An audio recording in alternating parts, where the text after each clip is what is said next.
Salmonele so bakterije, ki so dobile ime po ameriškem znanstveniku Salmonu, ki jih je odkril.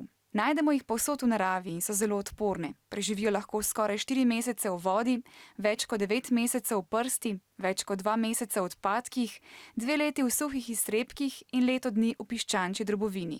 Bakterije salmonele so lahko tudi v hrani, naprimer v mesu, jajcih, mleku in mlečnih izdelkih, pa tudi na površini surove zelenjave in sadja.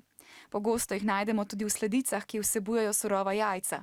Če jih hranimo na sobni temperaturi, se namreč bakterije v njih močno razmnožijo. Če človek zaužije salmonelo okuženo živilo, se lahko med drugim pojavijo bolezenski znaki, kot so vročina, bruhanje, driska. Bolezni, ki jih povzročajo te bakterije, imenujemo salmoneloza. Večina ljudi salmonelozo brez zapletov preboli v nekaj dneh.